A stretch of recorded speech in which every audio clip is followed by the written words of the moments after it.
Next is Section 7, Test of Variance. I represent Group TFT to discuss the Section 7.5 Translation and Academic Interpretation, specifically focusing on Introduction to Hypothesis Testing. Hypothesis testing is not just a math concept, it is the core methods used in statistics to make decisions based on data.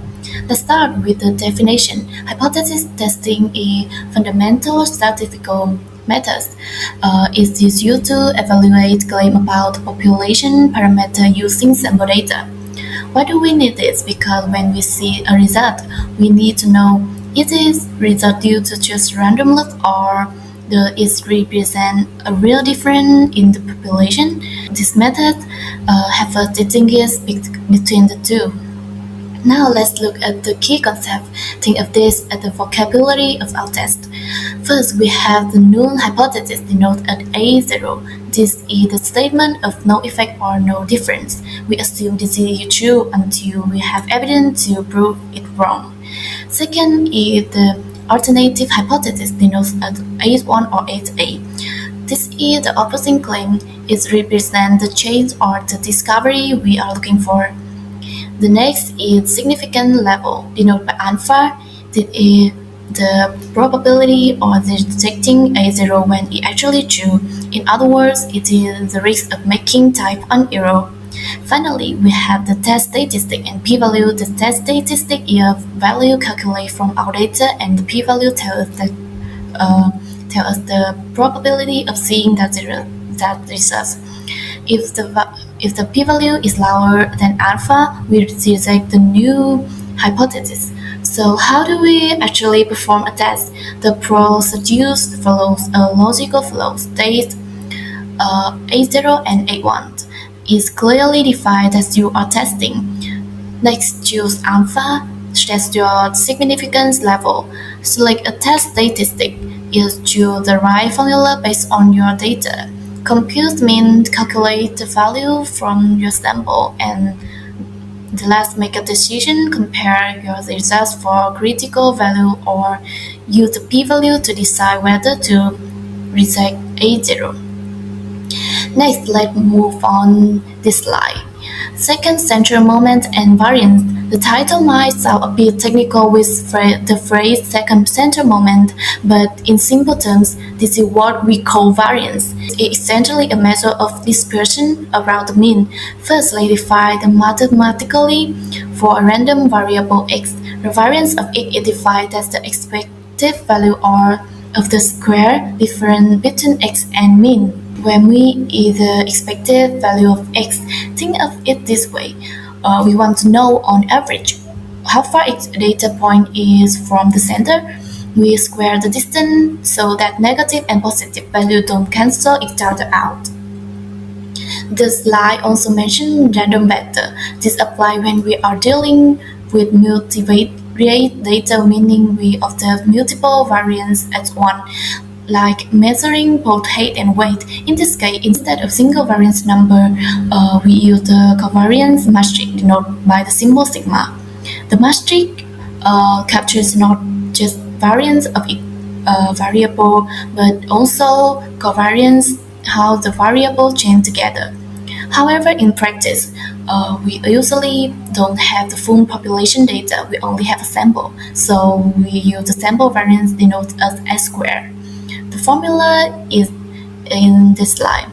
Let me break down how to do the formula. We take the sum sigma of the square difference between each observation xi and the sample mean x bar. Then we divide by n minus 1. You might ask, why do we divide by n minus 1 and not just n? This is a crucial concept. The text explains that using n minus 1 provides an unbiased estimator of population variance. Here is a small example to understand. If we use the sample means x bar instead of true means, we tend to underestimate the spread because the sample means calculate from the data itself. Dividing a small number n minus 1 increase the result slightly to correct this bias. This is often called Bessel's correction. Now we arrive at this slide, the t-square test. So far, we often talk about the testing of mean the average, but sometimes consistency is more important than the average. This test has specific objective to test the variance of a single normal population. For example, in manufacturing, we don't just want a part to be the right size on average. We want them to have a very low variation so they fit perfectly every time. To perform this test, we set up two hypotheses. The null hypothesis A0, we assume the population variance sigma square to equal a specific target value sigma 0 square. This is our baseline. The alternative hypothesis A1 disclaims the variance is not equal to target. This is the two-side test. However, as the report notes, we can also have on-site tests. If we only care if the variance is large to smaller than the target. Next, we calculate the test statistics. The formulas is in this slide. Let me break it down. N is the sample size, S squared is the variance we calculate from our sample, and sigma 0 squared is the target variance we are testing against. The reports explain that the statistic follow a chi-square distribution with n minus 1 degree of freedom. We lose the 1 degree of freedom because we use the sample means x bar to estimate the population mean. Before we finish this section, there is a critical warning mentioned in this slide. The test is highly sensitive to departure from normality. It means if your data do not follow perfect normal distribution, the result of this test might be completely wrong. The report states that validity may be compromised. Therefore, we must verify the data distribution carefully before using this method. Now let's move on to this slide, the F-test. In the previous section, we looked at the population, but in real life, we often need to compare with two independent samples. The objective here is to compare variance from independent normal sample. This concept is technically called homogeneity of variance. To compare them, we look at the ratio of their variance. The null hypothesis, we assume the variance are equal mathematically. Sigma 1 square equals sigma 2 square. The alternative hypothesis, we claim they are not equal, or in some cases that one is greater than the other. The test statistic is simply the ratio of the sample variance, where S1 square and S2 square are variance of our two samples. A theoretical note on derivation, the report explained that this F distribution is actually derived from the ratio of two independent chi-square variables. It had 2 degrees of freedom, nu 1 for the numerator and nu 2 for the denominator. Why is this test useful? First, this acts a crucial check before performing the test. Many tests require assumption that variants are equal, so we run this F-test first. However, there is a limitation. The F-test is sensitive to outlier event. One extreme data point can distort the variance and make the test unreliable. It strictly assumes normality and independence. Let's look at this slide, the t-test. This is arguably the most common test in statistics. Why? Because in the real world, we rarely know the true population variance when the variance is unknown. We cannot use the t-test. Instead, we'll use the t-test. Let's start with the one sample t-test we use to compare our sample means against a known standard. With hypothesis A0, test statistic, the formula looks very similar to z-score, but with the one key difference, the t-score. Why do we call it a t-distribution and not a normal distribution? The derivation tells us that because we replace the true sigma with an estimate s, we introduce some uncertainty. This leads to student t-distribution. The distribution is slightly wider than the normal curve to account for that uncertainty. It depends on degree of freedom and -1. Now let's move to the two-sample t-test.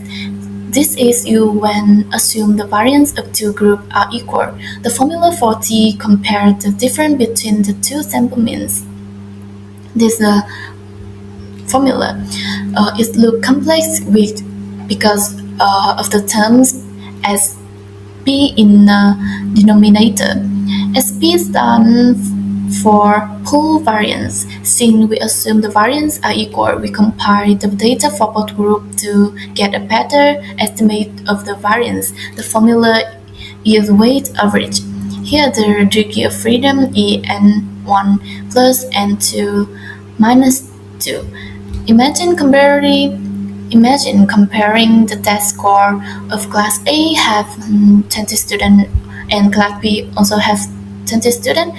We calculate the variance for A, variance for B, and then use this formula to make them together before doing the final test. Finally, is a very important note on of about assume the variance are equal. But what if our f-tests show the variance are different? In that case, we cannot use this formula. Instead, we use an adjustment called wedge t-test. That brings us to the end of our presentation of hypothesis testing.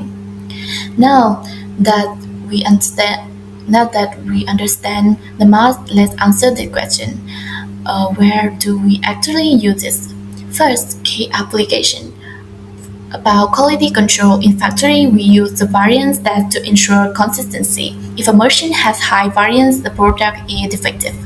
In finance here, variance equals risk. We use this to assess market volatility. About the medicine, it have compared the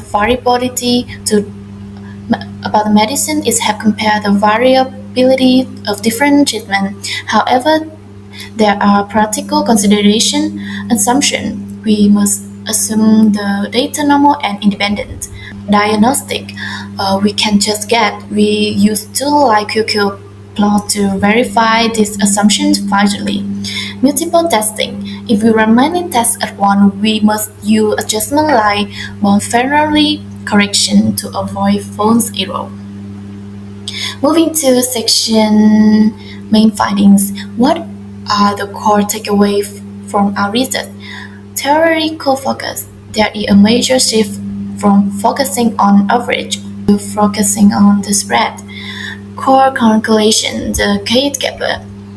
Think of variance tests as gatekeeper. Before running complex model like ANOVA or t-test, we must improve homogeneity of variance. If the gatekeeper say no, we cannot process. Academic contribution. The report highlights robustness trade-off. This means that f-test is mathematically optimal, but often fragile when dealing with messy real-world data. Next, in this slide, we critically analyze the methodology. We found significant limitation. First, assumption and condition. Classical tests assume normally distribution population, but real data, especially of finance or environment, often has skewness or heavy tails. These tests are highly sensitive to outlier. Just one extreme number can ruin the result because variance is calculated using square deviation. Second, risk of misuse. Blindly using f-test is dangerous. Researchers might reject hypothesis thinking the variance of different when actually the data distribution is just not normal. Finally, in this slide, identify the academic contradiction, the conflict within the theory itself. The theory with reality, the tests are optimal only under strict assumptions, but real data rarely satisfy this strict condition. There is a gap between the textbook and the real world. About the statistical and practical significance, sometimes a tiny difference in variance is flagged as statistically significant just because we have a whole data set when if there's difference in meaningless in practice. Upon methodological logical loop, we use variant test to validate model. These tests themselves require strict assumption to be valid. It's a chicken and egg problem. Conclusion, therefore, why these tests are powerful, they must be used with caution and verification. Next, the section 8 field significant test. Welcome to this slide. Here we face the new challenge. 5 significant tests. Previously, we test single isolation points, but it feels like meteorology or economics, we often analyze an entire field like a map with 1,000 of read points. This creates the multiple testing issue. Imagine this. If you flip a coin 1,000 times, you will test 10 times in a row purely by luck at the same point. Similarly, if we test thousands of locations, we will find significant results just by chance. These are false rejection. To fix it, we use the global null hypothesis. Instead of asking, is this point significant, we ask, is there any signal in this entire map that is not just random noise? Next, in this slide, we construct the test statistic. Basically, the problem is this. We have performed many statistical tests across the map or field. Now we need to decide the entire field, so a significant pattern. Or if the results are just random noise, we will go through the 4 steps outlined in the slide. First, let's establish our mathematical setup. We define a vector called D. This represents our decision at the local point. If we reject the null hypothesis at point, we set D I equal 1. If we do not, we set it to 0. Under the global null hypothesis, we assume nothing is happening anywhere in the field. The probability of getting rejection at any single point is usually 5%. Next, we use a way to summarize the local decision. We use the statistical D star. As you can see, the formula D star simply the sum of all local decisions. In plain English, we are just counting how many points show a significant result. If the tests are independent, we expect the average number of directions to be n divide p. Also, because we usually have a large number of tests, we can apply the central limit theorem. This means the distribution of our count D star will look like a normal distribution. Now let's look at the ideal scenario independence. If the test at one location do not affect the test another location, this star follow a binomial distribution. To calculate the probability of getting k or more direction, we use the summation formula shown here. However, calculating that summation is low since m is large, we use the z-score approximation. About the decision rule, we reject the global null hypothesis if our z-score is greater than critical value.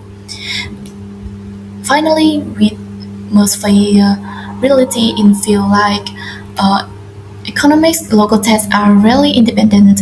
They have spatial correlation. Think about this. If it is hot in one city, it's likely hot in a neighboring city. The challenge dependence does not change the expected number or detected MP, but it heavily impacts the variance. If the data is positively correlated, the variance becomes much larger than our independent formula predict. This makes our test too liberal. We might think we found a pattern when actually happened. For dependent data, we cannot simply use the binomial formula. We often have to use advanced methods like Monte Carlo resembling to find the correct threshold. Moving on to the next slide, We previously discussed how to count rejections. However, we face a major issue in real-world data: correlation. This section introduced the concept of a reduced degree of freedom to solve the problem where our data points are not truly independent. Let's look at the problem first. In a field with m grid points, we naturally assume we have m independent tests. However, in fields like oceanography, points that are close to each other are highly correlated. Example, if you measure the temperature at 2 points that are only 1 meter apart, the readings will be almost identical. So, do you really have two pieces of information? No, effectively, you only have one. Because of this spatial correlation, the effective number of independent tests is actually less than the total number of points m. We call this a loss of spatial degrees of freedom. To handle this, we introduce a new variable called m prime. M is the actual number of points. M prime is the effective number of independent points. Therefore, m prime is always less than or equal to m. Under the global null hypothesis, the distribution of our rejection d star behaves as if we only have m prime childs. So instead of using m in our binomial formula, we substitute it with m prime. So how do we calculate this mysterious m prime? The text provides a common approximation formula stored in the third column. Let me break it down. The numerator is simply m, our total points. The denominator includes row ij, which represent the correlation between point I and point j. Here is the logic. If the correlation rows is 0, the sum is 0 and m prime equal m. But if the correlation is high, the denominator becomes log, which makes m prime much smaller than m. Let's start with math. Usually, when we do a binomial or normal approximation, we use the value m, which represents our total number of grid points. However, in reality, data points are often dependent. To fix this, we replace m with m prime. This gives us a just formula you see here. Here, m prime is an effective number of degrees of freedom. Why do we do this?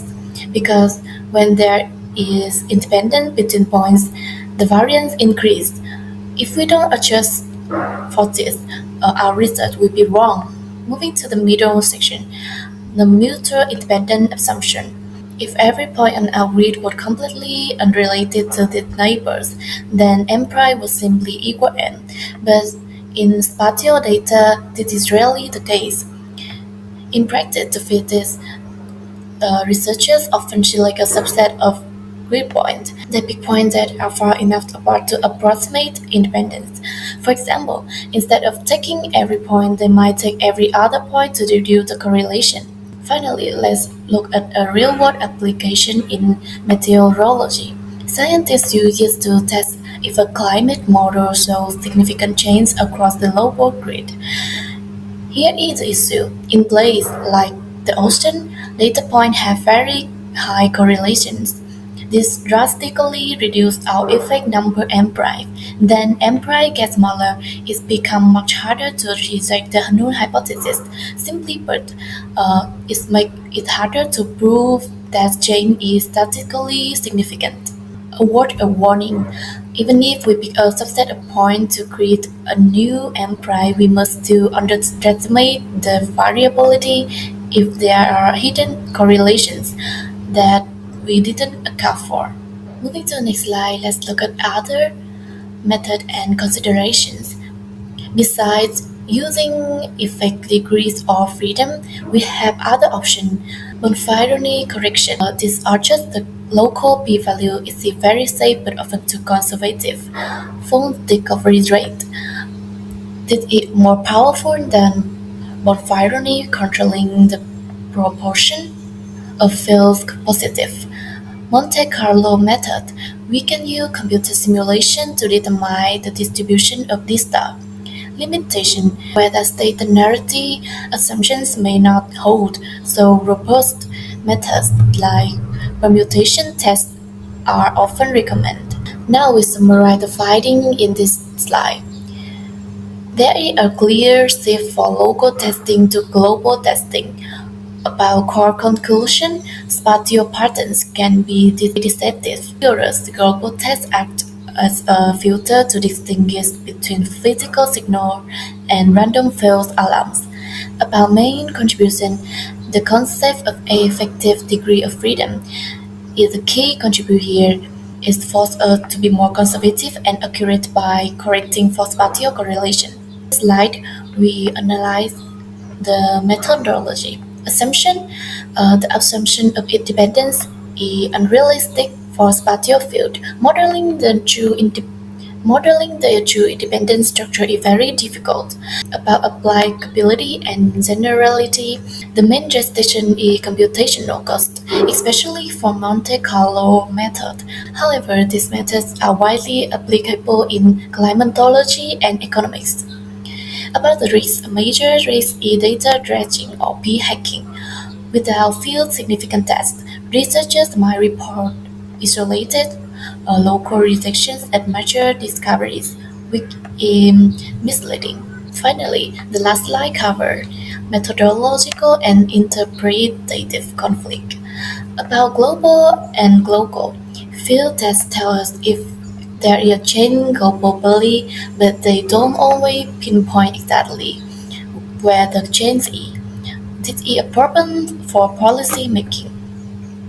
About dependence with empirical, simulation models might not capture the complete correlation of the real world accurately. About statistical and substantive, this is crucial. A result can be statistically significant but imply no real world economic or environmental impact. This concludes our presentation on field significant tests.